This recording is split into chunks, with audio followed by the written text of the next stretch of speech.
सहनावतु सहनो भुनक्तु सह वीर्यं करवावहै तेजस्विनावधीतमस्तु मा विद्विषावहै। ओम शांति शांति शांति। समस्त जन कल्याणे निरतं करुणामयं नमामि चिन्मयं देवं सद्गुरुं ब्रह्मविद्वरम्। So I welcome all the sadhakas. Either with great love and great respect in Sweta Sweta online satsang. We will start from mantra number 8, Shweta श्वेतर उपनिषद अध्याय 4, मंत्र नंबर 8। ऋजो अक्षरे परमे व्योमन यस्मिन् देवा अधिविश्वे निषेदु यस्तं न वेद किं ऋचा करिष्यति या इत्तत् विदुः ते इमे समासते। छन्दांसि यज्ञा क्रतवो व्रतानि भूतं भव्यं यच्च वेदा वदन्ति अस्मान् मायि सृजते विश्वमेतत् तस्मिन् च अन्यो मायया सन्निरूढः। मायां तु प्रकृतिं विद्यां मायिनं तु महेश्वरम् तस्यावयवभूतैस्तु व्याप्तं सर्वमिदं जगत् यो योनिम् अधितिष्ठति एकः यस्मिन् इदं स च विचैति सर्वम् तमीशानं वरदं देवमेढ्यं निचाय इमां शान्तिमत्यन्तमेति। यो देवानां प्रभवोश्चद्भवश्च विश्वाधिपो रुद्रो महर्षिः हिरण्यगर्भं पश्यत जायमानं तनो बुद्ध्या शुभया संयुनक्तु।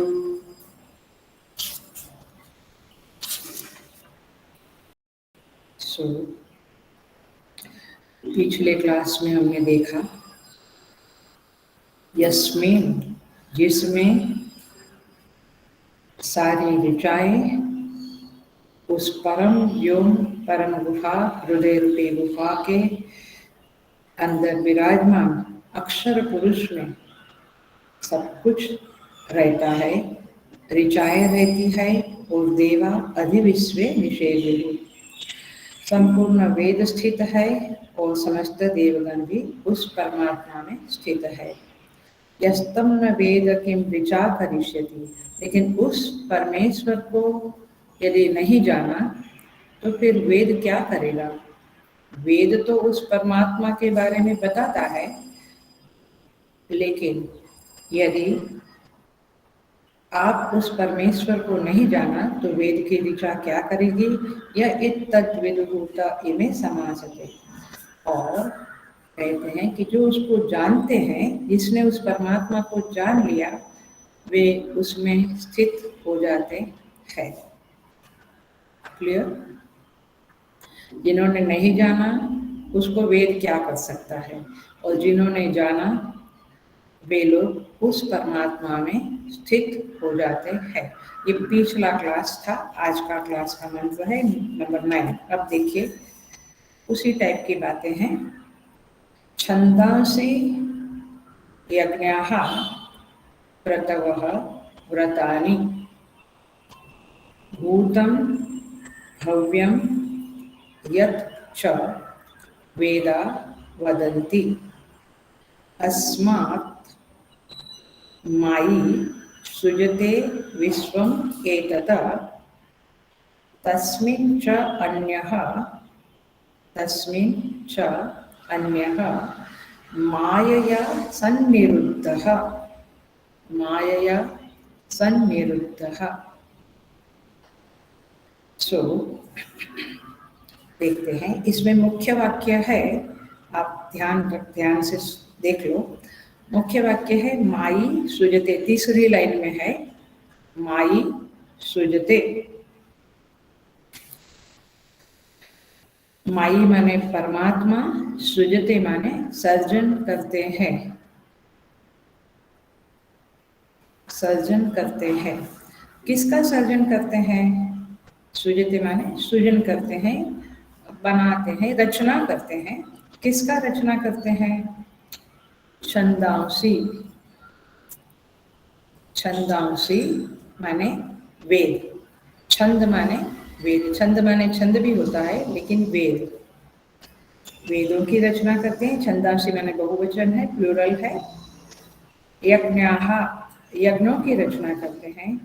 क्रतवः, क्रतु माने उपासनाएं अथवा यज्ञ दोनों रचना करते हैं। व्रतानि, सारे व्रत की रचना करते हैं।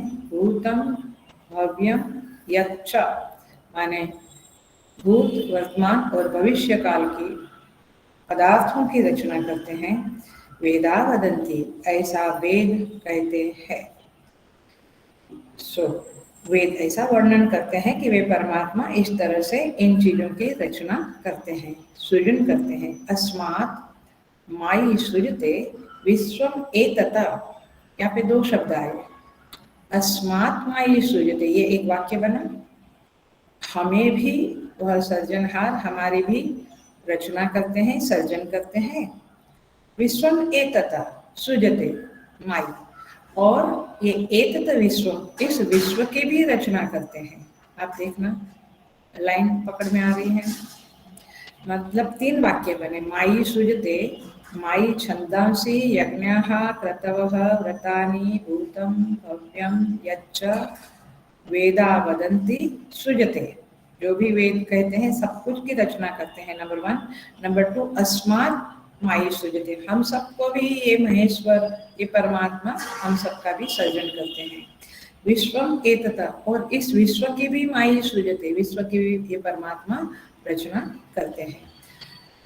तस्मिन् च अन्यो मायया सन्निरुद्धः, ये वाक्य थोड़ा इंपॉर्टेंट है। अन्य माने जीव, अन्य माने जीव, लेकिन इसमें क्या समझना है, लेकिन उस प्रपंच में, ये जो विश्व की सर्जना हुई, उस प्रपंच में अन्य, अन्य माने दूसरा सा, ये शब्द लिखना, एज इफ, सा माने एज इफ, इसके जैसा सा दिखता है, सा माने एज इफ, दूसरा सा होकर माया सन्निरुद्धः, माया के द्वारा बंध जाता है।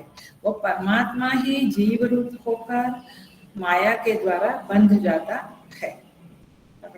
नहीं, परमात्मा सारी रचना करता है। ओके, ये बात पक्की हुई, छंद वगैरह सबकी। फिर परमात्मा अस्मान, हम सबकी भी रचना करता है। और तीसरा वाक्य, इस सृष्टि की भी रचना करता है, और फिर वही जीव रूप बनकर, अन्य बनकर, अन्य माने वास्तव में अन्य नहीं, अन्य सा बनकर, दूसरा सा होकर माया के द्वारा बंधा हुआ रहता है। पकड़ा? वही परमात्मा का सारा खेल है, ये समझने की जरूरत है। तो देखिए, फिर से बोलना है तो बोलती हूँ। ये छंद, यज्ञ, क्रतु, व्रत और जो कुछ भी भूत, भव्य, भविष्य और वर्तमान रूप से वेद वर्णन करते हैं, उसका, उस संपूर्ण जगत का, प्रकृति का अधिपति परमेश्वर इस माया के द्वारा, पंच महाभूत के द्वारा इस सृष्टि की रचना करता है, और दूसरा जो जीवात्मा है माने वही है बट वो दूसरा सा होकर और प्रपंच से माया के द्वारा भली भांति बंधा हुआ है। तो इस तरह से ट्रांसलेशन हुआ, हम उसको समझेंगे, अच्छे से समझेंगे। पहला शब्द है छंदांसी। छंद माने वेद। ये जो वेद है, वेद माने ऋचाएं भी कहते हैं छंद को, वेद की ऋचाएं। ये जो वेद की ऋचाएं है ये कहाँ से आई? परमात्मा ने सबका सृजन किया ऐसा तो इस मंत्र में कहा जाता है। ये क्यों कहा जाता है कि वो सर्जनहार है और आप सर्जन हो। एक दृष्टि से ये फर्क है और हायर दृष्टि से आप दोनों एक ही हो, ऐसी बात यहाँ पे कही गई है। तो देखिए, तो ये छंद जो है वेद की ऋचाएं हैं, ये आखिर में आई कहाँ से? परमात्मा से सब कुछ हुआ, लेकिन कैसे हमें प्राप्त हुआ? तो जान लीजिए आप अच्छी तरह से कि ऋषियों को इन मंत्रों का साक्षात्कार हुआ। ऋषियों को इन मंत्रों का, वेद के पूरे 1 लाख मंत्र है, उनका साक्षात्कार हुआ। किस अवस्था में ऋषियों को मंत्र का साक्षात्कार हुआ? साक्षात्कार हुआ का अर्थ ये है कि ये मंत्र, ये वेद की ऋचाएं, वेद के मंत्र, चलो ध्यान से सुन लेना, ये किसी भी व्यक्ति की, मनुष्य की रचना नहीं है। प्लीज, ये किसकी रचना है?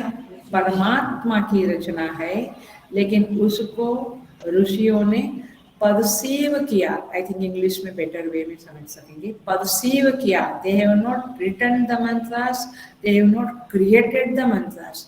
उन्होंने मंत्रों की रचना स्वयं नहीं की है, they have perceived the mantras. अब प्रश्न ये आएगा,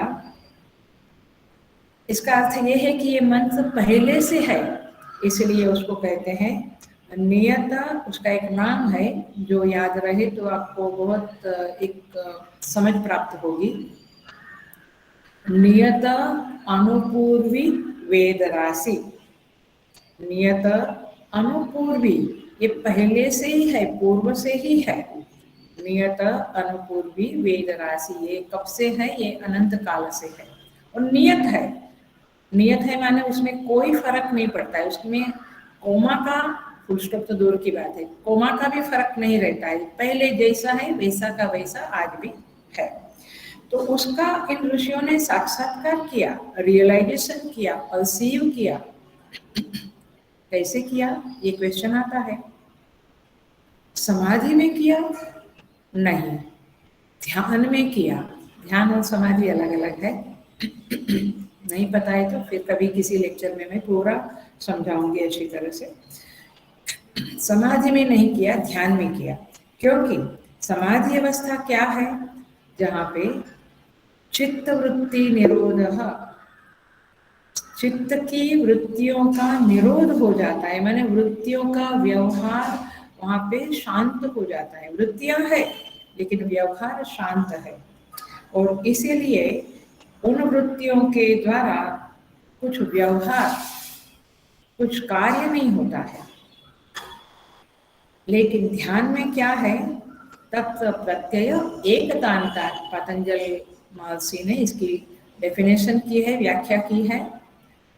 तत्व प्रत्यय एकतांता, वहां पे वृत्तियां चलती रहती है, और इसीलिए ये ज्ञान वृत्ति जब ब्रह्माकाराकार वृत्ति बनती है, मैंने उनके चित्त इतने सूक्ष्म, इतने शुद्ध हो गए हैं कि उनमें केवल ब्रह्म का चिंतन चलता है। तो ऐसी ब्रह्माकाराकार वृत्ति के द्वारा वे उस ब्रह्म से रचित उन वेद राशि को, उन वेद मंत्रों को देख सकते हैं। चलो लौकिक भाषा में बोल देती हूँ, उन्होंने देखा। वैसे देखा शब्द बड़ा नॉट सो वैदिक, लेकिन परसीव किया, रिसीव किया, रियलाइज किया, अर्थात ध्यान में उनको ये मंत्र दिखे। चलो क्यों दिखे? क्या ध्यान की उनकी स्थिति क्या थी? ये मेन बात है। ध्यान तो हम भी सब करते हैं, लेकिन देखो उनकी ध्यान की ऐसी विशेष अवस्था बनी, उस कौन सी अवस्था बनी? विशेष अवस्था, जहाँ पे वे लोग वैखरी वाणी, मध्यमा वाणी, पश्यंती वाणी से उठकर, 4 वाणी है हमारे पास, ये बड़े बड़े सिंगर होते हैं, वे परा पश्यंती में जाकर गाते हैं, तब उनका गाना इतना इफेक्टिव होता है। या कहीं डायलॉग्स बोले जाते हैं मूवी में, वो जो जिस वाणी से बोले जाते हैं उसके आधार पे उसकी इफेक्ट होती है। सो वे लोग वैखरी, मध्यमा, पश्यंती वाणी से उठकर परावाणी में स्थित हुए, and then they did the meditation in that state of the mind. उस समय में उनको मंत्र राशि, वेद विद्या प्रकट हुई। अच्छा, प्रकट हुई ये शब्द भी ठीक है, प्रकट हुई उनके सामने, और उन्होंने उसे पेड़ के पत्तों में लिख लिया, और फिर आज हमको वो सब कुछ प्राप्त है। तो वे मंत्र के दृष्टा बन गए, वेदों के मंत्रों के दृष्टा बन गए, इसलिए ऋषि को मंत्र दृष्टा कहते हैं। ये शब्द सुना है ना, मंत्र दृष्टा है, तो ये मंत्र दृष्टा ऋषि होते हैं। तो इस तरह से छंदांशी, वैसे यहाँ पे क्या कहते हैं, ध्यान से सुनना, ध्यान से समझना। वैसे यहाँ पे क्या कहते हैं, ये जो सारे मंत्र है वो परमात्मा के द्वारा सृजन हुआ, ये ठीक है, उनके द्वारा ही सब कुछ बना गया, लेकिन उसको ऋषियों ने परसीव किया, और इसीलिए ऋषियों ने ऋषि उसके मंत्र दृष्टा कहलाते हैं। तो ये 4 वेद है, मैंने पहले भी बताया है, ऋग्वेद, यजुर्वेद, सामवेद, अथर्ववेद है। 4 उपवेद है, धनुर्वेद, आयुर्वेद, अर्थवेद, स्थापत्य वेद, और इस तरह से वेदांग है, दर्शन है, बहुत कुछ है। तो इन सब का परसीवर कौन है? ऋषि, परंतु सर्जनहार कौन है? परमात्मा। फर्क पता चला? और ऋषियों के द्वारा, आप ऐसा समझ लो, media, they were the media to perceive it from God and give it to the human beings। तो इस तरह से छंदांशी, या छंदांशी ये शब्द का अर्थ है। यज्ञाः, ये यज्ञ शब्द भी बहुत इंपॉर्टेंट है। क्या क्या परमात्मा से सर्जन हुआ, ये शब्द यहाँ लिखे हैं, उसको हम समझ रहे हैं। यज्ञ, वैसे तो यज्ञ शब्द सुनकर आपको होम कुंड दिखता है, हवन कुंड दिखता है, और अग्नि की ज्वाला दिखती है ना, और मंत्रोच्चार, ब्राह्मण लोग बैठे हैं, ऐसा सब दिखता है। आपके मानस में ये सब आपको स्फुरित होता है। तो वो तो बराबर ही है। ऐसे पहले के जमाने में वाजपेय यज्ञ होता था, अश्वमेध यज्ञ तो बहुत फेमस है, राजसूय यज्ञ भी फेमस है, ज्योतिष्टोम यज्ञ भी फेमस है। तो इस तरह से बड़े बड़े खंबे गाड़ करके बड़े बड़े हवन को होकर यज्ञ होते रहते थे। बट यज्ञ का मेन अर्थ है, बिल्कुल मेन अर्थ समझ ले, यज्ञ माने सेक्रीफाइस। यज्ञ माने सेक्रीफाइस, जहाँ पे कुछ सेक्रीफाइस होता है, कुछ लेन देन होती है। जैसे ह्यूमन बीइंग माने यज्ञ करने वाले जो ब्राह्मण लोग हैं, वे हवन कुंड में कुछ हवि डालते हैं, द्रव्य डालते हैं, और देवता उसको ग्रहण करते हैं, और फिर देवता हमें आशीर्वाद देते हैं, हमें वर्षा देते हैं, वृष्टि, बारिश देते हैं, और फिर उससे अन्न होता है, अन्न से सारा कुछ आगे जीवन चलता है। तो ये है यज्ञ। इसलिए ये बहुत इंपॉर्टेंट शब्द है, इसलिए यहाँ पे मंत्र में आया है। गीता जी में 3रे अध्याय में कहते हैं, सह यज्ञ प्रजा सृष्ट्वा पुरोवाच प्रजापतिः अनेन प्रसविष्यत्वम् ईशवोऽस्त्विष्ट कामधुका। प्रजापति माने ब्रह्मा जी ने कहा कि हे मनुष्यों, सह यज्ञ प्रजा सृष्ट्वा, ये यज्ञ के द्वारा प्रजा की सृष्टि करके फिर आप अनेन प्रसविष्यत्वम्, इस यज्ञ के द्वारा आप वृद्धि को प्राप्त हुआ, आप समृद्ध बनो। माने यज्ञ इज अ मस्ट, ऐसा यहाँ पे कहना है। वेद इज अ मस्ट, इसलिए ये शब्द यहाँ पे दिए गए हैं। एष वोऽस्ति इष्ट कामधुक्, गीता कहती है कि ये जो यज्ञ है, ये यज्ञ स्पिरिट भी बोलते हैं। हमारे मिशन में ये शब्द बहुत फेमस है, यज्ञ स्पिरिट। मतलब कि कुछ हम सेक्रीफाइस करें, कुछ हम सेवा करें, कुछ हम त्याग करें। एषवोऽस्मिष्ट कामधुको। और जब आप ये यज्ञ करेंगे आपके मन की कामनाएं पूरी होगी, ऐसा यहाँ पे कहा गया है। माने मंत्र में नहीं, गीता जी के इस 3रे अध्याय में कहते हैं। और भगवान कहते हैं कि यज्ञार्थात् कर्मणोऽन्यत्र लोकोऽयं कर्म बंधनः। वेरी वेरी स्ट्रॉन्ग वचन है गीता में कि आप यज्ञ स्पिरिट से, यज्ञ भावना से कर्म नहीं करोगे तो वे कर्म आपके लिए बंधनकारी हो जाएंगे। इसलिए जीवन में कुछ कर्म यज्ञ स्पिरिट से करना चाहिए, अर्थात कुछ हमारा सेक्रीफाइस हुए तो एक ऑल द टाइम स्वार्थ पूर्वक नहीं करना है, निस्वार्थ सेल्फलेस एक्शन आप इंग्लिश में बोलते हैं, वैसा कर्म करना चाहिए। नहीं तो कर्म आपको बांध देगा, आप बंधन में आएंगे, आप जन्म मरण के चक्कर से मुक्त नहीं हो सकेंगे। तो ये है यज्ञ शब्द। बड़े बड़े यज्ञ आज भी होते हैं। मुझे याद है 2001 में जब भूकंप आया था अहमदाबाद में, तभी हमने देखा था लक्ष कुंडी चंडी यज्ञ। लक्ष कुंडी 1 लाख कुंडी का हवन हुआ था। संन्यास आश्रम के मेन थे स्वामी जी, और हुआ था। बहुत जबरदस्त होते हैं। वैसे भी दूसरे भी मैंने बहुत सारे यज्ञ देखे हैं जहाँ पे 1000 ब्राह्मण लोगों का मंत्रोच्चार होता है और बहुत बड़े बड़े यज्ञ होते हैं। और लकड़ी के घर्षण से, मैंने अग्नि मंथन कहते हैं, उससे अग्नि प्रकट होती है और बड़े बड़े यज्ञ होते हैं। तो भगवान यहाँ पे कहते हैं, ऋषि कहते हैं, श्वेता ऋषि, कि ये यज्ञ भी परमात्मा के द्वारा सर्जन हुआ है। एग्जैक्टली इसका क्या अर्थ है मैं बताती हूँ। पहले हम शब्दों को थोड़ा सा देख लेते हैं। 3रा शब्द यहाँ पे दिया है क्रतु। क्रतु का अर्थ भी यज्ञ होता है, लेकिन क्रतु माने एक्चुअली संकल्प के द्वारा जो कर्म होते हैं उन सबको क्रतु कहते हैं। अर्थात खास करके उपासनाएं। पहला वेद मंत्र का बात हुआ, फिर यज्ञ का बात हुआ, 3रा क्या है? उपासनाएं। उपासनाएं होती है, उसमें हमेशा संकल्प होता है। ऐसे ही कुछ भी नहीं होता है, कुछ भी पूजा कर डाला, कुछ भी जप कर डाला, ऐसा नहीं होता है। संकल्प करके होता है। संकल्प माने मुझे क्या चाहिए इस पूजा विधि, इस जप के बदले में मुझे क्या चाहिए। तो वो आपको जो चाहिए उसका आप संकल्प करते हैं और इसे कहते हैं क्रतु। ये भी परमात्मा के द्वारा ही सृजन हुआ है और ऋषियों के द्वारा उसको परसीव किया गया है।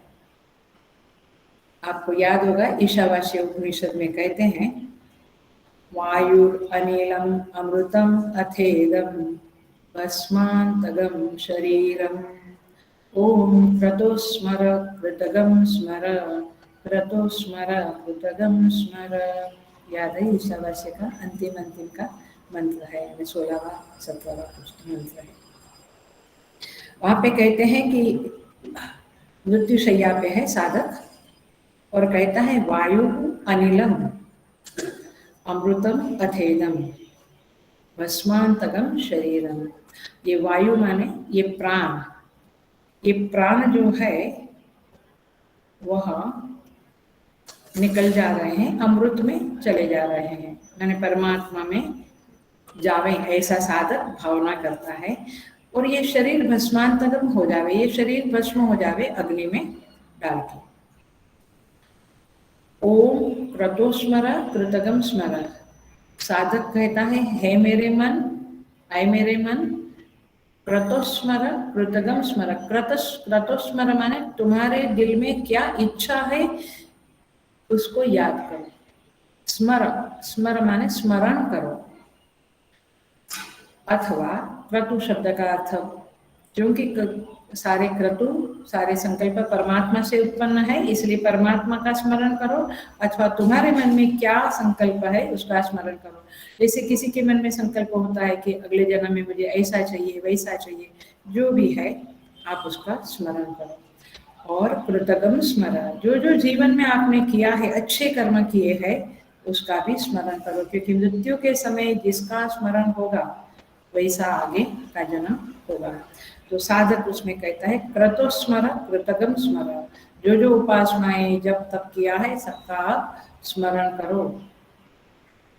बहुत बार तो घर के व्यक्तियों में या पदार्थों में, ऑफिस गाड़ी बंगलों में ही है ना जीव रहता है और निकल जाता है।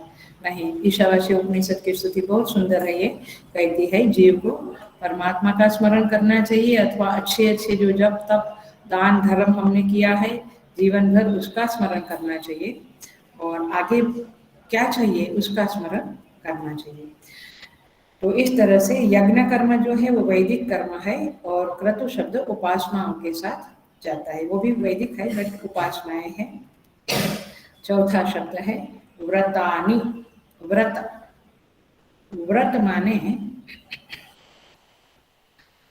जिसके द्वारा मनुष्यों का कल्याण होता है, जिस क्रिया के द्वारा मनुष्य का कल्याण होता है, और जिसमें मनुष्य तपस करता है उसे व्रत कहते हैं। जहाँ पे मनुष्य तपस करता है, उसका कुछ तप होता है, उसे व्रत कहते हैं। आप जानते हैं एकादशी का व्रत करते हैं हम लोग, संकष्टी का व्रत करते हैं, और जन्माष्टमी के दिन फिर कड़वा चौथ और वट सावित्री, सो मैंने व्रत हम लोग करते हैं। तात्पर्य यह है कि उस समय शायद हम उपवास करते हैं, मोस्टली उपवासी व्रत के संदर्भ में आता है, और फिर शरीर को थोड़ा तपाते हैं, मन को थोड़ा तपाते हैं, और इस तरह से व्रत होता है। ये व्रतों की रचना भी परमात्मा ने की है, और वेदों में वो बताया गया है, और फिर ऋषि मुनियों ने उसे अपने पास अपने तक पहुंचाया है। तो इस तरह से व्रतानु, ये सब कुछ परमात्मा का सृजन है। भूतम भव्यम यच्च वेदा वदन्ति, तीसरी लाइन कहती है मंत्र की,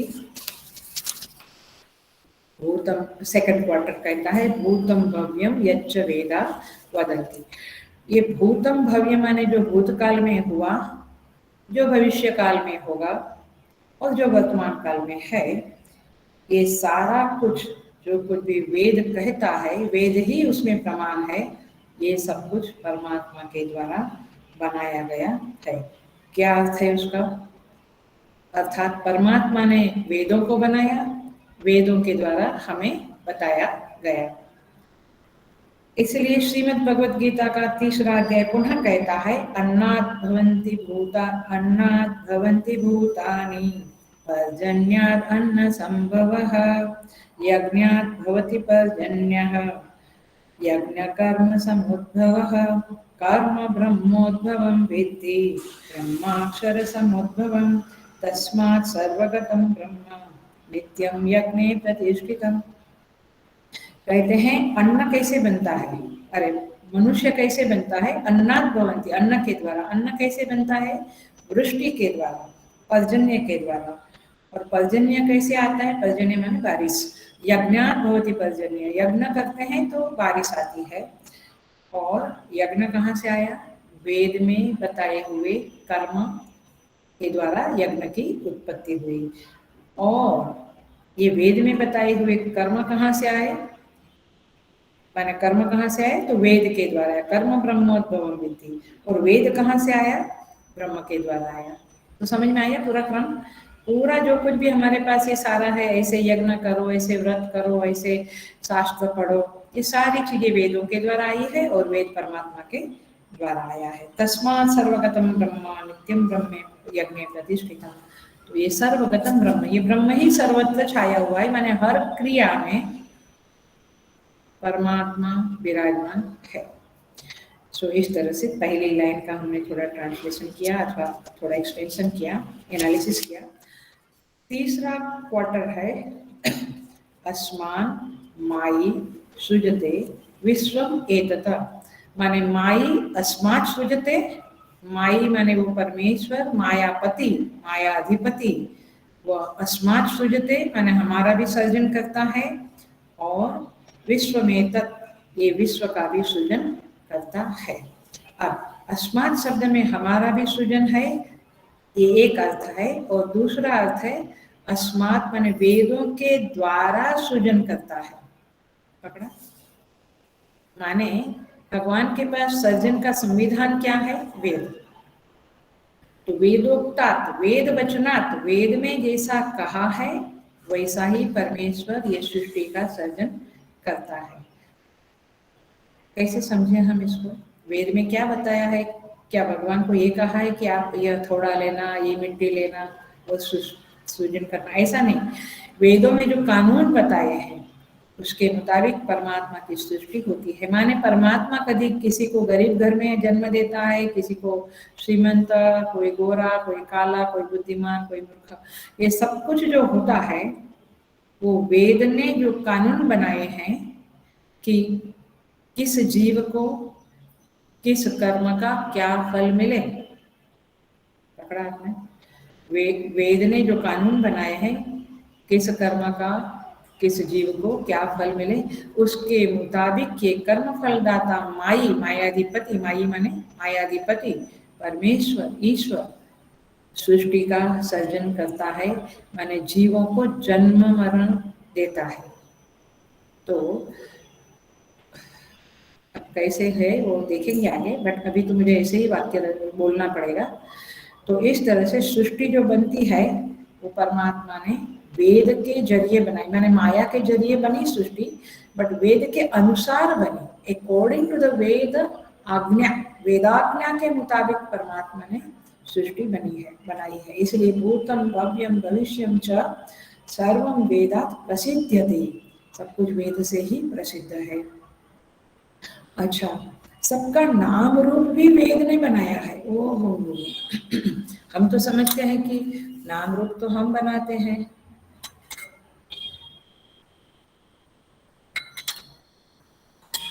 नहीं, आप देखिए,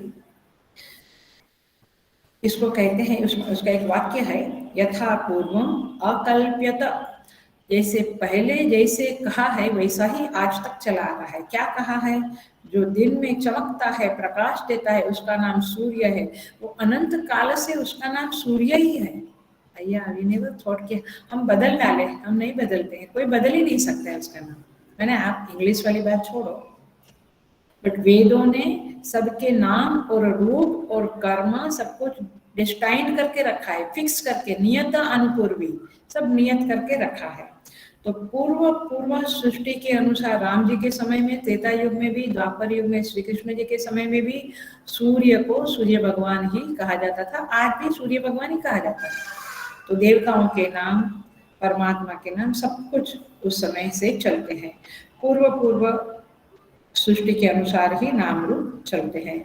उतना ही नहीं, उतना ही नहीं, जितनी जितनी योनियां है, हेलो, जितनी जितनी योनियां है, जितने जितने सांचे हैं, सांचे समझता है, जिस उसके मुताबिक रूप घड़ते हैं।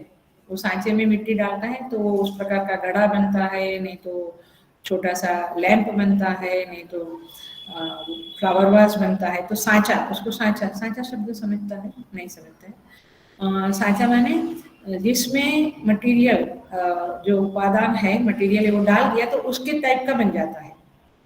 जैसे चॉकलेट बनती है, और चॉकलेट कोई घोड़ा बनता है, कोई बंदर बनता है, सब अलग अलग टाइप का सब आता है ना। तो कैसे आता है? तो सांचे में डाल देते हैं उस मटेरियल को, तो बन जाता है।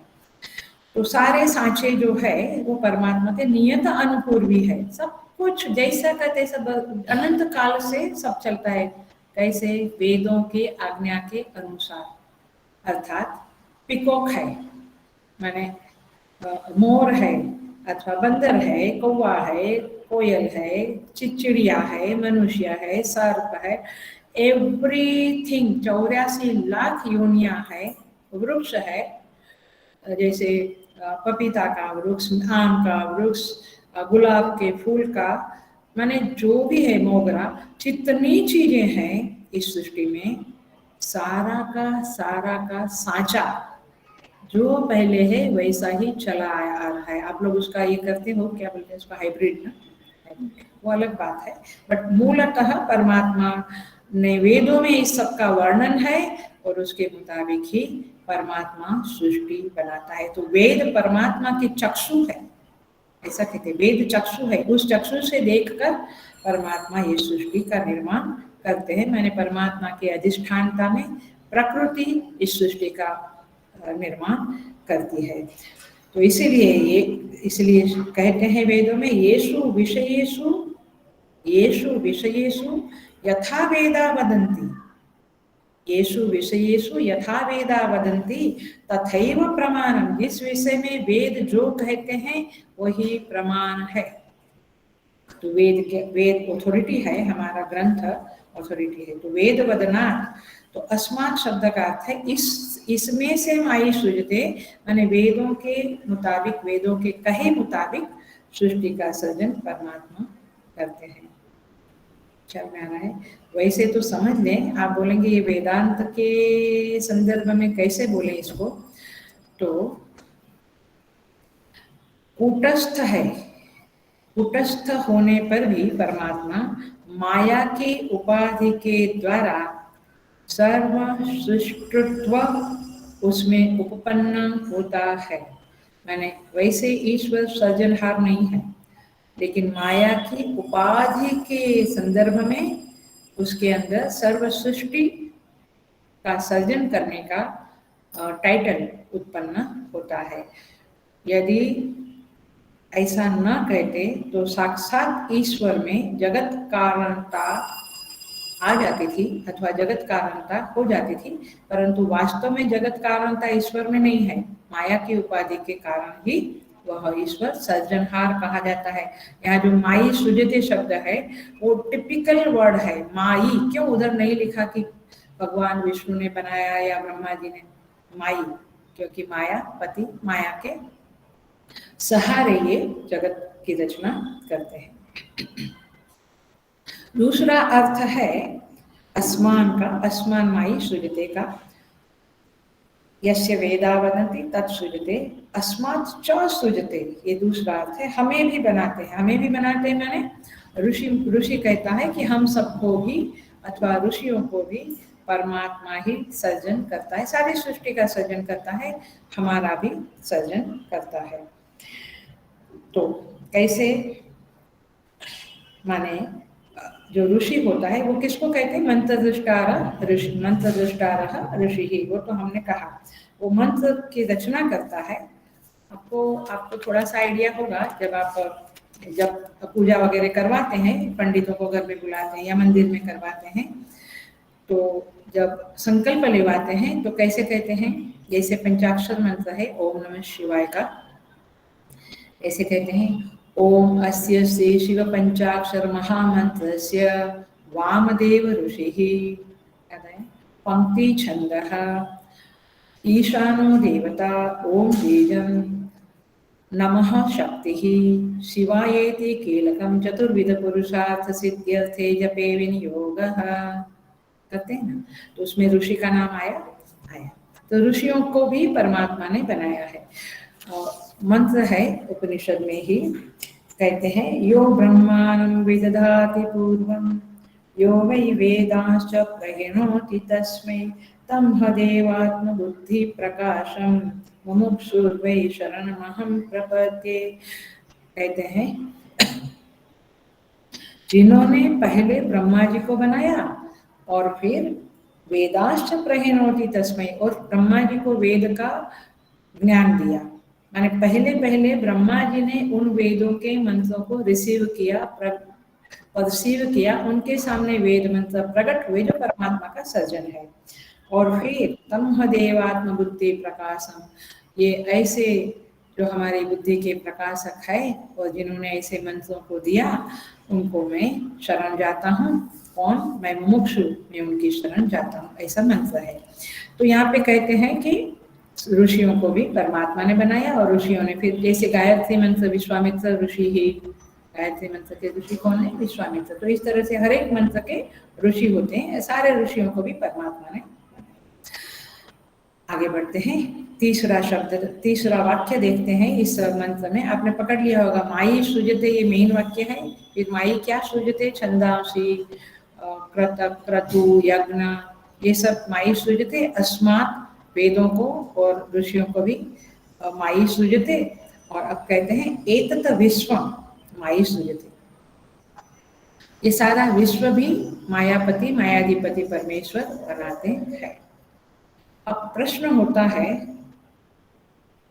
कि आखिर वो सृष्टि करता क्यों है?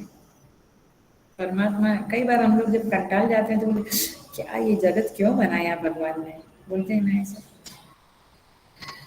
तो यहाँ पे कबीर कहते हैं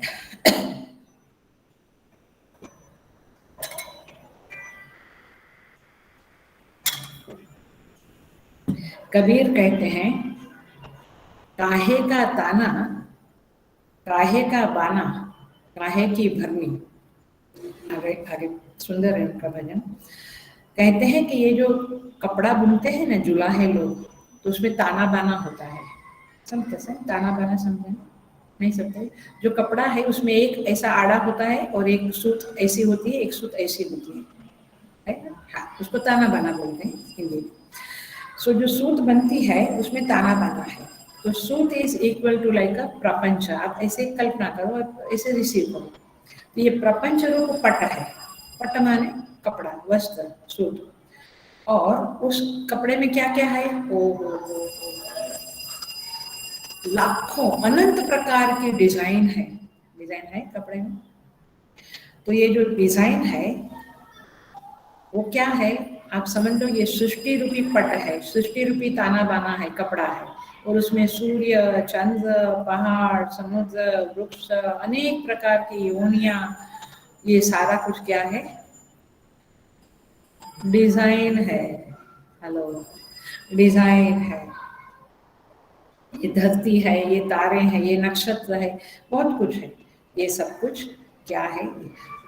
डिजाइन है। मतलब कि ये सृष्टि जो परमात्मा ने बनाई, तो कबीर महाराज ने इस तरह से उसका वर्णन किया है। अब देखना प्रश्न आता है, वो जो भरनी होती है, भरनी माने एक यंत्र होता है जिसके द्वारा खड़ड़ खड़ड़ होता है, हमने देखा है मेल।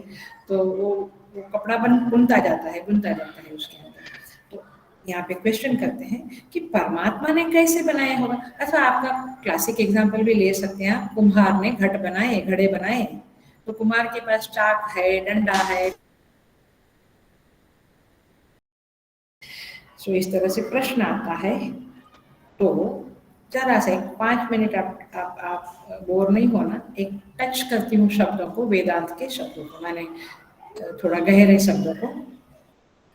तो कुम्हार ने बनाया क्योंकि कुम्हार के पास एक कल्पना थी, सामान था, चाक, सूत, चाक, मिट्टी, पानी, सूर्य का प्रकाश मिलता है उसको, सब कुछ था, मसाला तैयार था। तो फिर उसने घट बनाए अथवा जुलाहे ने कपड़ा बनाया। तो इस तरह से जो न्याय और वैशेषिक दर्शन है हमारे, 6 दर्शन है, आपको पता होगा। न्याय और माने सांख्य, योग, न्याय, वैशेषिक, हाँ, पूर्व मीमांसा, गुड, उत्तर मीमांसा, ये 6 दर्शन है। तो इसमें न्याय और वैशेषिक वाले क्या मानते हैं, जरा समझ लो। हमें लगता है कि सब कुछ सब लोग हमारे जैसा मानते हैं, ऐसा नहीं है, जरा सा जान लो। न्याय और वैशेषिक वाले लोग कहते हैं कि ये सृष्टि आरंभवाद है, माने सृष्टि का कभी न कभी आरंभ हुआ, प्रारंभ हुआ। कैसे हुआ? ये अणु परमाणु सब इकट्ठे हुए और फिर उसके द्वारा ये सृष्टि बनी, ऐसा उनका मानना है। मैं टच करती हूँ खाली। योग और सांख्य, माने सांख्य दर्शन और योग दर्शन पतंजलि का क्या कहते हैं? ये सृष्टि प्रकृति का परिणाम है। तो ये परिणामवाद वाले लोग हैं। मैं वेदांत पे आती हूँ। ये परिणामवाद वाले लोग हैं। वे क्या कहते हैं? प्रकृति है, 5 महाभूत माने प्रकृति, और वो प्रकृति परिणाम को प्राप्त हुई, माने उसमें विकृतियां आई, रिजल्ट आए, उसमें परिवर्तन आए और ये सारी चीजें बन गई। Getting little bit getting? तो इस तरह से प्रकृति का परिणामवाद मानते हैं कौन? योग सांख्य योग वाले। पूर्व मीमांसा वाले मानते हैं कि कर्म का फल देने के लिए ये प्रकृति ने सृष्टि बनाई। ये ईश्वर को नहीं मानते हैं पूर्व मीमांसा वाले। बौद्धिज्म क्या मानता है? बौद्धिज्म कहता है ये सृष्टि कुछ है ही नहीं, शून्य है, शून्यवाद। ये केवल चित्त का परिणाम है, माने जैसा जैसा मेरा चित्त, मेरा मन बदलता है वैसे वैसे सृष्टि मुझे दिखती है, ऐसा उनका चित्त परिणामवाद। और सांख्य और योग प्रकृति परिणामवाद मानते हैं। शैव वैष्णव ये जो उपासक लोग हैं वे क्या मानते हैं, जरा सा जाने, इंटरेस्टिंग है। वे मानते हैं वल्लभाचार्य का संप्रदाय है, मध्वाचार्य जी, निम्बार्काचार्य जी, जो भी उपासक उपासना वाले माने द्वैत संप्रदाय वाले आचार्य है, उनके संप्रदाय में आता है ये जगत, बात चल रही है सृष्टि कैसे बनी उसकी, इधर उधर। वे कहते हैं ये सृष्टि ब्रह्म परिणामवाद है, माने परमात्मा ही ये सृष्टि के रूप में बन गया। ओ, परिणाम माने बन जाना ना, दूध में से दही बनता है तो परिणाम आया ना उसमें, है ना। ऐसे ये सृष्टि ब्रह्म परिणामवाद है, माने ब्रह्म ही ये सृष्टि बन गया। या वेदांत वाले लोगों को ये सब थोड़ा नहीं जमता है। एनीवे, लेकिन जो वेदांत है वो कहता है परिणाम नहीं हुआ, ये सृष्टि क्या है देखते हैं वेदांत क्या कहता है। लेकिन परिणामवाद में भी कोई कोई कहते हैं कि परमात्मा विकृत हुए बिना परिणमित हुआ, विच इज वेरी माने उसके पीछे लॉजिक कुछ जमता नहीं है, बट ऐसा ऐसा सबका अपना अपना मानना है। और हम जानते भी हैं, हम समाज में देखते भी हैं कि कौन क्या क्या मानता है। तो वेदांत क्या कहता है, माई सृजते, यही शब्द मैंने उठाया है आज के क्लास में, माई सृजते, कि परमात्मा इस सृष्टि का सर्जन करता है। चित्तवृत्ति थोड़ी ऊपर उठती है ये सत्संग करने से, नहीं तो क्या बोलते हैं, पिज्जा का सर्जन कैसे होता है और कोई नई आइटम का सर्जन कैसे होता है, और ये फर्नीचर का सर्जन आया, चित्तवृत्ति छोटी छोटी चीजों में ही रहती है। सो ये सृष्टि का सर्जन की बात चल रही है। वेदांत कहता है ये सृष्टि ऐसे बनी जैसे जादूगर ने अपने जादू के द्वारा, अर्थात अपने पास कोई शक्ति है, अचिंत्य शक्ति है, उसके द्वारा सब कुछ सर्जन कर लिया। जादूगर बनाता है ना, आपको दिखता है कि कुछ सिंह बना, बाघ बना, या कुछ अप्सरा बनी, क्या क्या क्या क्या बन गया, और फिर सारा कुछ जब उसको समेटना है तो जादू समेट लेता है, तो हमें दिखता है कि यहाँ तो कुछ था ही नहीं और इतना कुछ दिखा हमको। तो जैसे जादू की शक्ति है जो हमें पता नहीं है, वो हमारी आंखों के ऊपर एक पर्दा आ जाता है और हमें सब कुछ दिखने लगता है, जादूगर जो जो बनाता है। मैंने एक स्टोरी भी कई बार ईशावास्य में बोली है कि उसने कुछ उसने कुछ धागे डाले स्वर्ग की तरफ, और फिर इंद्र के साथ युद्ध किया, फिर उसका हाथ टूटा, फिर पैर टूटा, फिर पत्नी रोने लगी, काफी स्टोरी बताई है। तो ऐसे कुछ कुछ जादू बताता है वो।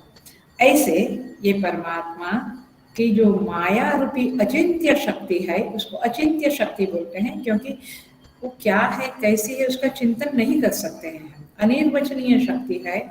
उस शक्ति के द्वारा परमात्मा ने ये सृष्टि का सर्जन किया।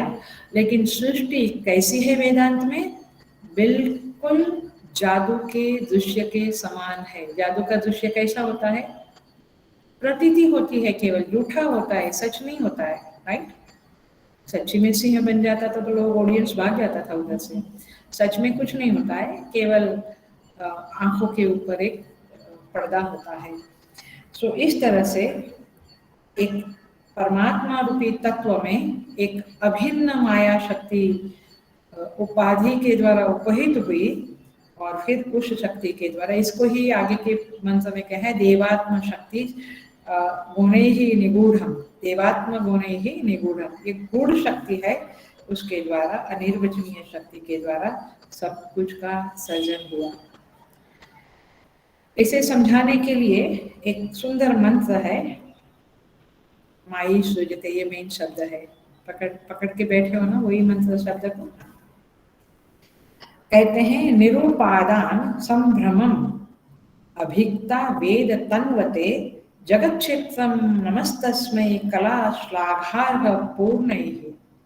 कहते हैं ये जगत रूपी चित्र जो है, ये चित्र ही है, एक प्रकार का ड्रामा ही है, चित्र ही है।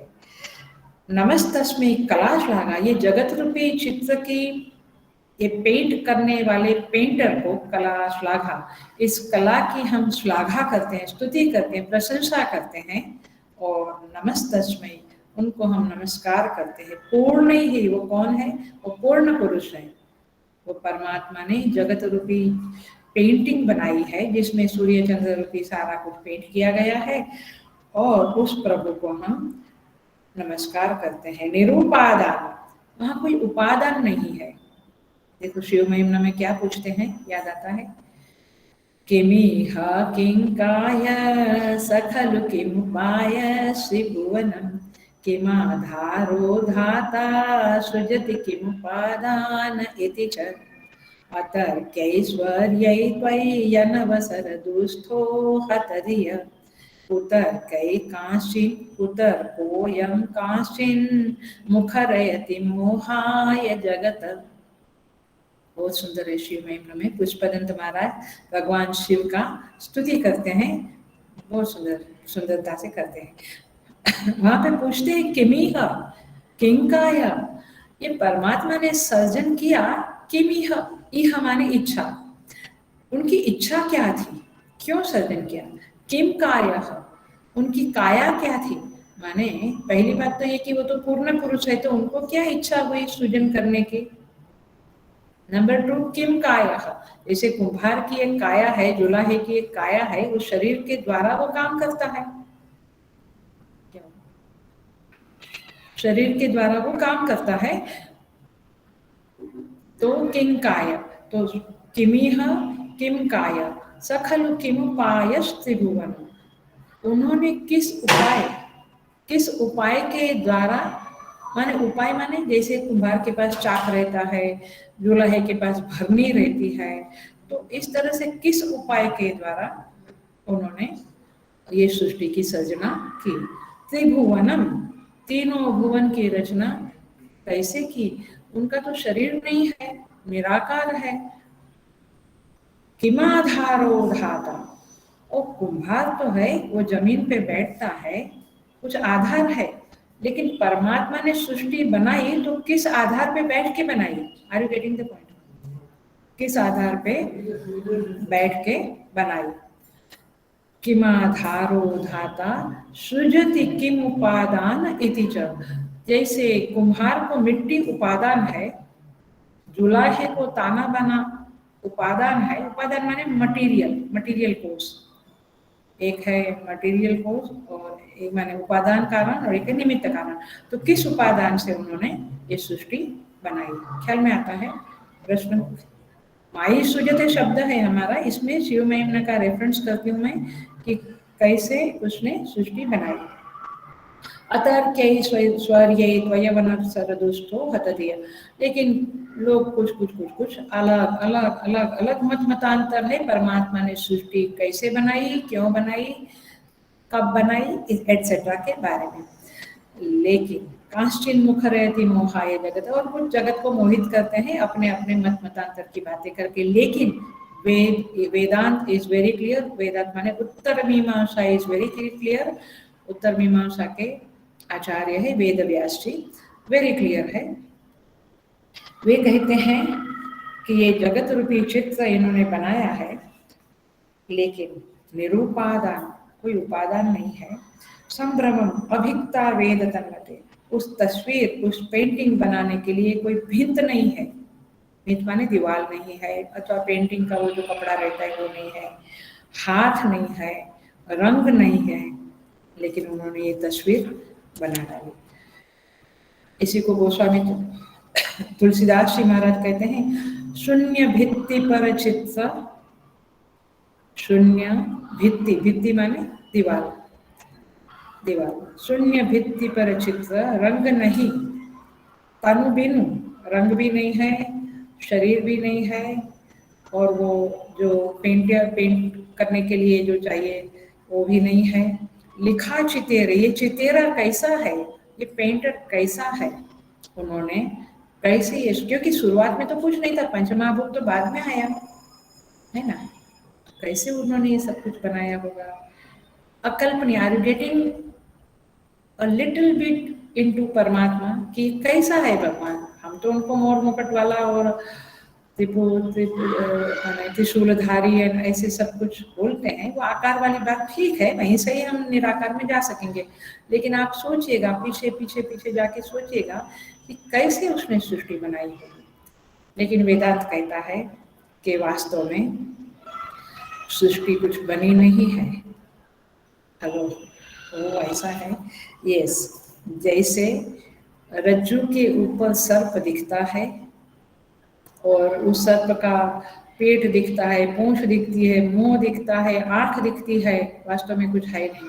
वैसे इस परमात्मा रूपी अधिष्ठान के ऊपर ये सारे संसार के चित्र, जो कोई आता है, कोई जाता है, कोई बिगड़ता है, कोई बनता है, कोई महान होता है, कोई पतन में जाता है, ये सारा ड्रामा चल रहा है उस परमात्मा रूपी अधिष्ठान के ऊपर। हमें हमारे संस्कार के मुताबिक, हमारे कर्मों के फल के मुताबिक सब कुछ दिखता रहता है ड्रामा। ये बड़ी गहरी बात है वेदांत की। तो इस तरह से यहाँ पे कहते हैं कि ये सृष्टि बनाई है। तस्मिन, मैं आगे बढ़ती हूँ, तस्मिन च अन्यो माया सन्निरुद्धः। लेकिन एक और एक है इसमें अन्य, अन्य माने जीव। जीव आखिर क्या है? परमात्मा का प्रतिबिंब है, रिफ्लेक्शन है, वो माया के द्वारा बंध जाता है। बाकी तो परमात्मा की सृष्टि तो स्वतंत्र है, सूर्य चंद्र पृथ्वी पहाड़ समुद्र स्वतंत्र है, लेकिन वो जीव है वो बंध जाता है। किसमें बंधता है? 5 विषयों में सन्निरुद्धः, माने 5 विषयों में वो अवरुद्ध हो जाता है, अविरुद्ध हो जाता है, आबद्ध हो जाता है। कौन से 5 विषय? शब्द, स्पर्श, रूप, रस, गंध, ये 5 विषयों में वो बंध जाता है। आपको पता है विवेक चूड़ामणि में भी कहते हैं कुरंग, मातंग, पतंग, मीन, भृंग, ये हाथी है वो शब्द में, कुरंग माने हिरन है वो शब्द में, हाथी है वो स्पर्श में, पतंगा है वो रूप में, मीन माने मछली है वो स्वाद में, और भृंग माने गंध में, पतंगा। तो इस तरह से जो फ्लावर के ऊपर बैठता है, इस तरह से 5 अलग अलग जीव है, वो पशु है अथवा ये पतंगा वगैरह, वे अलग अलग एक एक विषय में प्रति आकर्षित होने के बाद वे मर जाते हैं उनका, क्योंकि हाथी भी सब स्पर्श के कारण उसको नीचे हम खड्डा खोद के करते हैं, एक हथेली का वो बनाते हैं, तो उसमें गिर जाता है, पकड़ा जाता है। तो इस तरह से मछली को भी वो, आपको मालूम है, वो कुछ खिलाते हैं और फिर उसको जाल में पकड़ लेते हैं। तो हर एक जीव प्राणी एक एक विषय में अटैचमेंट होने के कारण, राग होने के कारण फंस जाते हैं, बंधन में आ जाते हैं। तो मनुष्य को तो 5 विषयों ने घेर के रखा है, 5 विषय में मनुष्य घिरा रहता है और आबद्ध रहता है।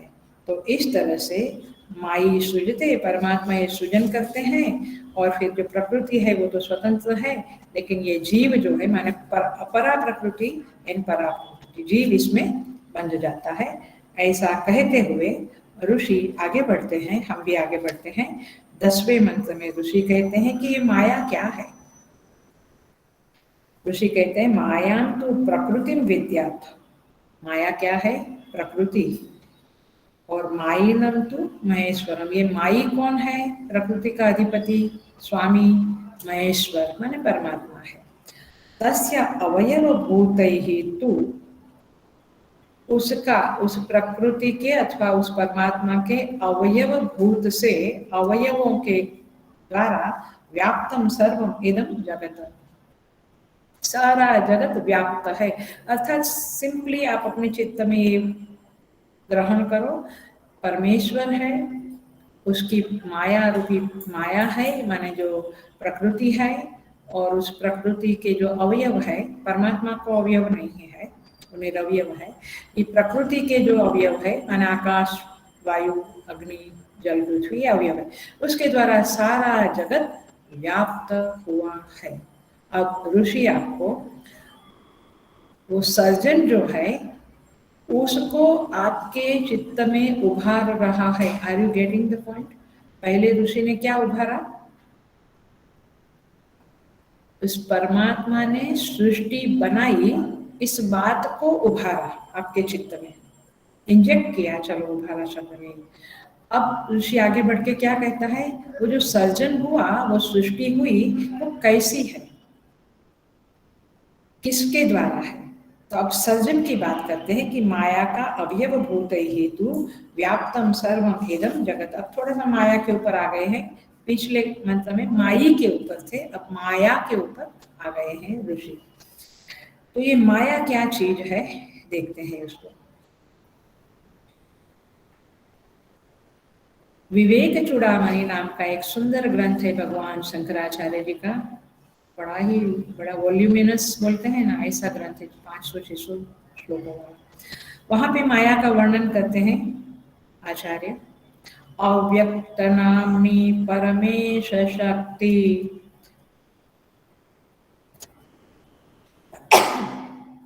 अनादि अविद्या द्विगुणात्मिका परा कार्यानुमेया सुधियैव माया यया जगत सर्वमिदं प्रसूयते।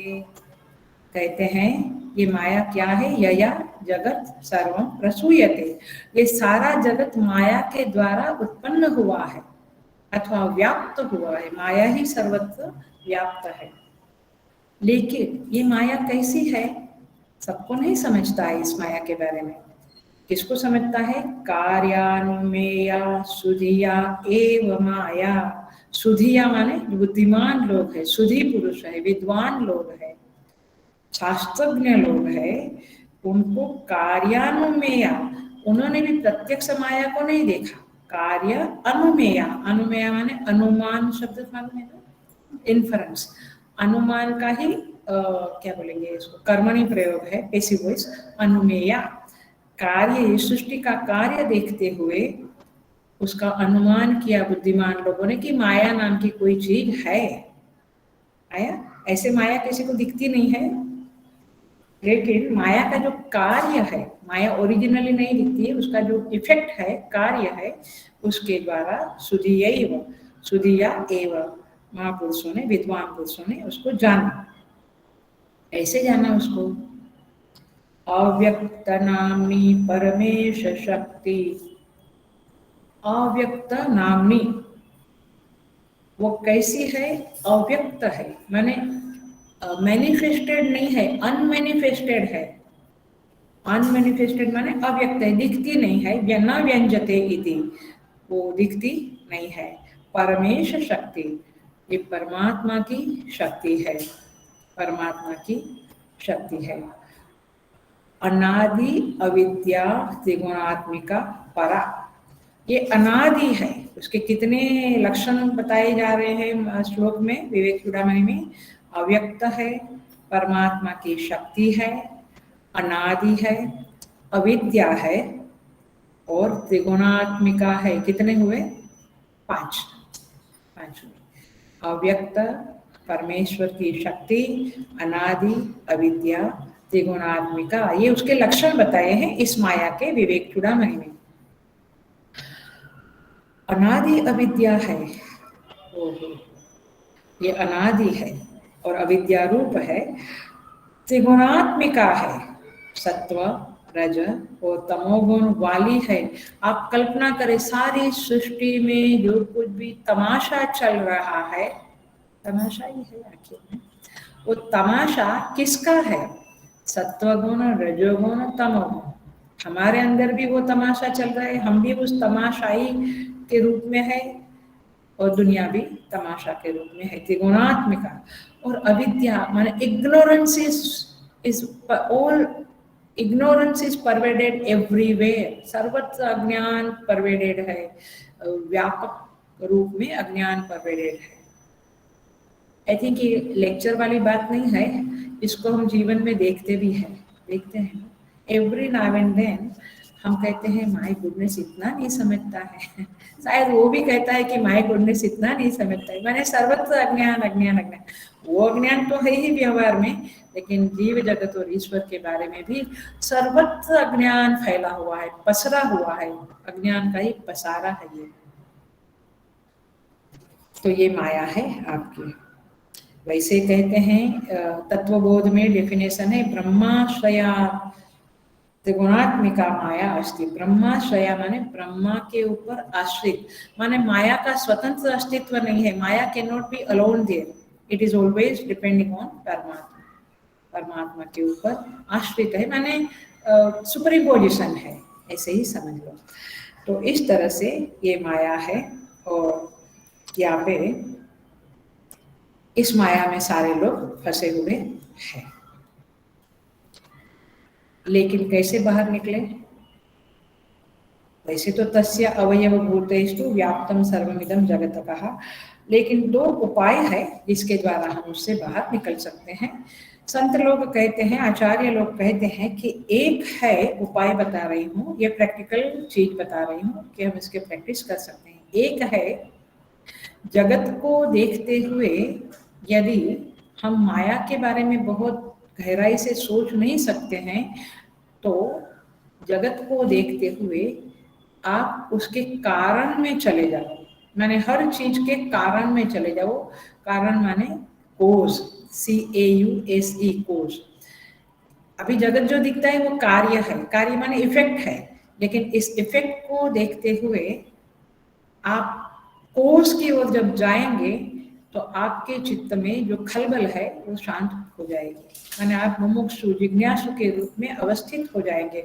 जब हम डिस्टर्ब होते हैं, हम कार्य के अंदर ही बुद्धि करते हैं, तो फिर हम सामान्य इंसान की तरह है, लेकिन साधक है तो कारण में जाओ। कारण दृष्टि का डेवलप करो, कारण दृष्टि को डेवलप करो। जैसे सिंपल है कि हमारे सामने कोई चीज है, जैसे घट है, तो घटों में ये अच्छा है, ये बुरा है, इसकी प्राइस ये है, उसकी प्राइस ये है, ये यहाँ शोभा देगा, ये फ्लावर वास, वो सबके बदले आप उसका कोर्स क्या है, मिट्टी। आप मिट्टी का चिंतन करने लगेंगे तो ये कार्य है, वो उसका कोई मूल्य नहीं रहेगा फिर। हमेशा एग्जाम्पल देती हूँ, जैसे वो बच्चे हैं, घर में चॉकलेट आई, कोई कैमल है, कोई बंदर है, कोई गधा है, कोई कुत्ता है, बिल्ली है, सारे चॉकलेट के वो खिलौने बन जाते हैं ना। बच्चे क्या करते हैं, झगड़ा करते हैं, मुझे ये चाहिए, सब कुछ 10 ग्राम का 20 ग्राम का है, लेकिन सब झगड़े। लेकिन बड़े कहते हैं अच्छा तुम लोग पहले ले लो, क्योंकि आखिर खानी तो चॉकलेट है ना। तो दृष्टि कहाँ है, कारण दृष्टि, समझ में आता है। तो एक है व्यवहार में, देखो व्यवहार में कारण दृष्टि को प्रधानता रखना, कार्य दृष्टि को नहीं। ये व्यवहार में आप, माने आप केवल आकाश, वायु, अग्नि, जल और पृथ्वी, वहीं पे आपकी दृष्टि रहेगी और कहीं नहीं रहेगी। मैं सीधा माया के प्रति चिंतन के बदले में मिडिल पाथ बताती हूँ। माने आचार्य लोग बताते हैं कि कम से कम इतना तो हम कर ही सकते हैं, जिसको देखा, जूस को देखा, आखिर ये पानी है, मैंने उसका कारण दृष्टि कहाँ गया, पानी के ऊपर। अन्न को देखा, आखिर ये गेहूं है, आखिर ये चावल है, तो थोड़ा सा शांति रहेगी कारण दृष्टि पे। अध्यात्म दृष्टि क्या है इसमें, वेदांत की दृष्टि से बोलती हूँ और पूरा करती हूँ। अध्यात्म दृष्टि ये है कि सारे जगत को देखते हुए आप ये सोचो कि न ये जगत प्रकृति से बना है, न परमाणु से बना है, न कर्म से बना है, न शून्य से बना है। ये जगत बना ही नहीं है, ये जगत केवल आभास है, प्रातीतिक है। जैसे सुक्ति के ऊपर, छिप के ऊपर चांदी दिखती है, रास्ते में सूर्य किरणों के कारण पानी दिखता है, पानी है ही नहीं, गाड़ी लेके जाते हैं तो आगे पानी दिखता है नहीं। ऐसे ये सृष्टि केवल प्रातीतिक है, सब कुछ केवल एक झांकी है, एक आभास है, इसका कोई मूल उपादान नहीं है। आकाश, वायु, जल, पृथ्वी, अग्नि नहीं है, क्योंकि माया ही स्वयं वह है। माँ या माने जो, माँ माने नहीं, जो नहीं है लेकिन है ऐसा दिखती है। हेलो, उसे क्या कहते हैं? माया। माया, माँ या जो है नहीं लेकिन फिर भी दिखती है उसे माया कहते हैं। ये माया की डेफिनेशन पक्की कर लो, ये पक्की हो जाएगी तो जगत के प्रति अध्यात्म दृष्टि पक्की होगी, क्योंकि दिखते हुए कुछ नहीं है। ये पचाना बहुत भारी है, आई अंडरस्टैंड दिस, लेकिन मुझे लगता है संस्कार भी हमारे अंदर पड़ जावे शास्त्रों के, वेदांत के, तो भी काफी है। धीरे धीरे वो पकेंगे, वो संस्कार अपना मेच्योर बनेंगे। तो इस तरह से ये इंद्रियां, ये शरीर, ये सारा कुछ बाहर का अंदर का सब कुछ क्या है? केवल प्रतिबिंब है, रिफ्लेक्शन है, आभास है। इट्स नथिंग बट, क्योंकि माया से क्या बना? पंचमहाभूत बना, फिर पंचमहाभूत से तन्मात्राएं, फिर पंचीकरण, फिर शरीर, इंद्रिया, ये सब हम बताते हैं। लेकिन ये क्यों बताते हैं? क्योंकि आपको जल्दी पचता नहीं है, इसलिए सारा ऋषि मुनि बताते हैं और फिर धीरे से कह देते हैं कि ये माया का पसारा है जो वास्तव में है ही नहीं।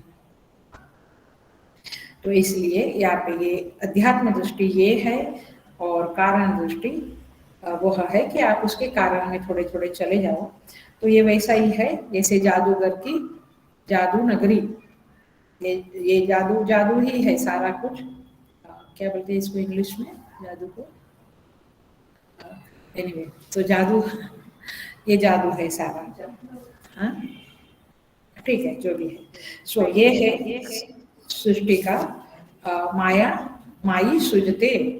ये जो मायापति है वो इसका सर्जन करता है, बट वास्तव में उसका अवयव कहते हैं, बट ये अवयव माने वही आकाश, वायु वगैरह, बट वास्तव में ये सारा अवयव उसका है नहीं, क्योंकि वो स्वयं निरवयवी है।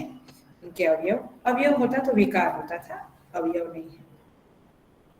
तो सर्वमिदं जगत, तो इस तरह से ये सारी सृष्टि बनती है।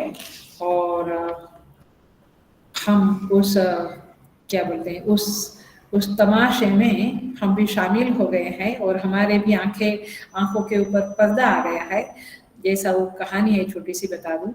वो लड़का सारे फ्रेंड्स के साथ शिवरात्रि के दिन रात को ये लोग फंक्शन करते हैं और आनंद मंगल करते हैं। और आपको पता होगा गुजरात में अफीम बनता है, तो ये दूसरे दोस्त लोग हैं, इस लड़के को अफीम दे देते हैं और इसको बड़ा नशा चढ़ता है, और फिर नशे में बोलता है कि मुझे घर ले चलो, घर ले चलो, घर ले चलो, क्योंकि उसको चलने को नहीं होता है, उसको बैठने को नहीं होता है, ही इज लाइक अ बेहोश। एक अच्छा सा दोस्त होता है करुणा वाला, बाकी दोस्त मस्ती करते हैं, हंसते हैं, क्योंकि उसको पिला दिया, अब उसका तमाशा देखें हम। लेकिन एक करुणा वाला दोस्त है, वो कहते चलो मैं तुम्हें घर पहुंचा देता हूँ। वो घर पहुंचा देता है, और घर में जाने के बाद उसका पिता पूछता है कि ये क्यों बोलता है, घर में आया फिर भी बोलता है घर ले चलो, घर ले चलो, ऐसा क्यों बोलता है? तो फिर उसका जो दोस्त उसको लेके आया था वो कह देता है कि सारे दोस्तों ने मिलकर इसको थोड़ा सा चढ़ा दिया है, अफीम चढ़ा दिया है, तो ये ऐसा बोलता है। तो उसका पिता उसको छाछ देता है, बटर मिल्क। बटर मिल्क से वो अफीम की इफेक्ट कम हो जाती है। धीरे धीरे वो पीता है, धीरे धीरे शांत हो जाता है, बोलना बंद कर देता है, गहरी नींद में सो जाता है।